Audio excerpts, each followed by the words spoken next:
Hello, it's John from Oswin.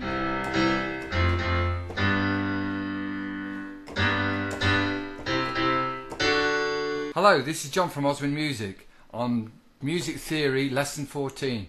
I assume,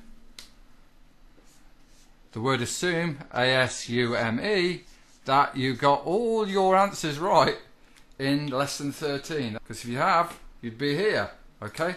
If you haven't got all the answers right, you shouldn't be here. So I don't want to assume and make an ass out of you and me. Okay, that's an old joke my English teacher used to say. So if you've passed all your tests, we can get on with this one. If you haven't, it's not going to make much sense. But we're going to now start applying all our knowledge in proper musical situations. And the first one is called transposing, which is just a fancy name for how things change key. You've seen that old cliche, the guy goes up to the band microphone and he'll say My Way in the key of E flat or something, and the musical director just goes in and all the band members know what they're doing. They change the key. What does that mean? Okay, the first chord of a song is the key. I've put here all the chords that belong in the key of C.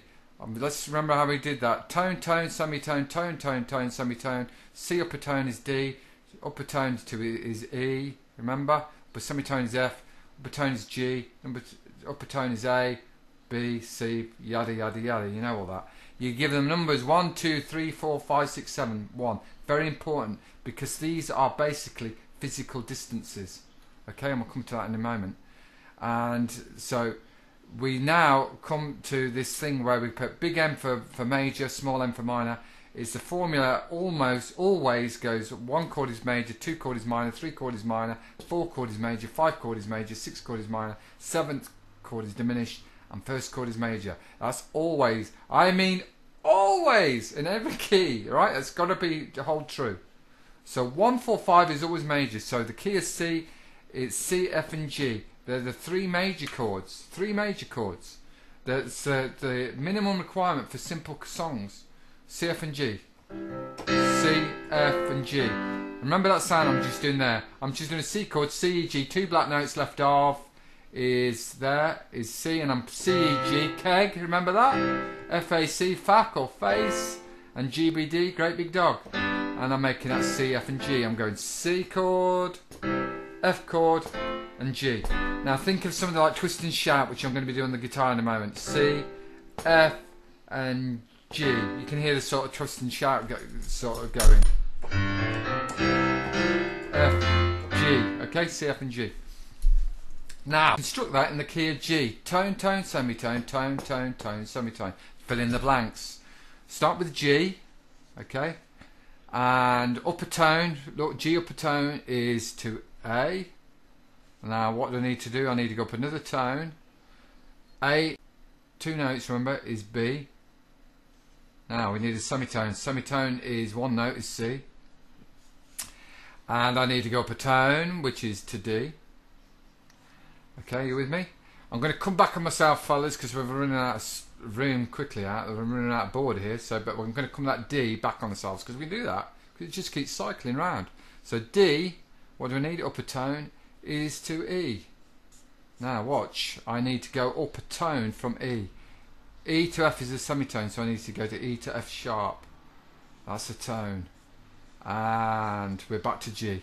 So they are the notes of a G scale. If I find 3 black notes is F, G. Now if I construct the Do, Re, Mi scale, it's G, A, B, C, D, E to F sharp, G. I need to get that F sharp to get that familiar Julie Andrews sound, that Do, Re, Mi sound, okay? Now, the chords, remember, 1, 4, 5 are always major, so that's big M on the 4 and 5. So that, if I've got the room now, let's just put the keyboard down, is G, C, and D. By default, 2, 3, 6 must be minor, so that's small m on the 3 and the 6, 2, 3, 6.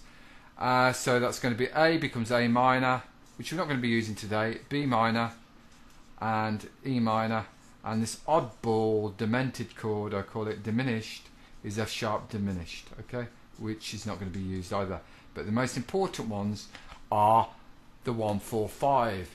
That's why they're called major, you get it? Because they are major to the whole building blocks of simple songs. They hold up the structure of the song. So we did C, F and G, F and G.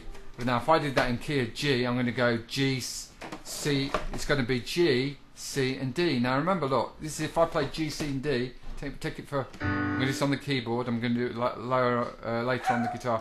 G, C, D, okay, Biscuit on backing vocals, my little Jack Russell. G, C, D, that's the chords to Shake It Up Baby. So let me write that down, G, C, D. My lesson's arrived, too early, you can wait. Okay, now if I was to do that in the key of A, it would be, I'm going to fill it in, you're just going to have to, if I did the whole process again, check it for yourself. The 1, the 4, 5, the 3 chords is A, D and E. Okay, so there we go. 1, 4, 5 is C, F and G, G, C and D, and A, D and E. So there we go. So we got, so hopefully, if I'm going to show you that on the guitar, that'll make sense. Well, in the old days we just used to take 3 chords, you know, take a C and a F and a G, you know, and you get something like Twist and Shout. C, F, G. C is the 1, up 4 is F, then the 5 is G, okay? So it'd be C, F, G. Shake it up, baby, now.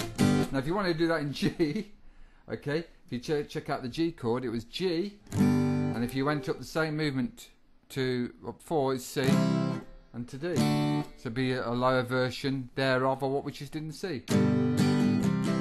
Which is transpose the key, maybe for the sake of the vocalist who it was too high or too low. Shake it up, baby, now. Now if we did it in A, the 1, 4, 5, checking out, remember the diagram on the board, it'd be A, D and E, and you can hear the same movement. 1, 4, 5. Shake it up, baby, now. Hopefully that's giving you some insight into what is going on. Keys are just basically musical distances. So if you're going from a 1 to a 4 and the 1 to the 5, it's going to be exactly the same internal distance in every key. Okay, but it's going to be sound higher or lower from the last key that you were in, and that is what we call transposing. So you can see how important the number system is and how we use it and how we can identify the movements of chords. Anyway guys, I sincerely hope you get something from these lessons. This is reference material for people who come for lessons to me privately, and if you get some benefit from it, all power to you, I really hope so. Musical theory is not the easiest language to learn, and but I'm going to be doing more applications so we can be able to work out songs and be able to write stuff, read music and do all those things. So thank you for the encouraging comments, I really appreciate it, and I'll see you soon. Peace.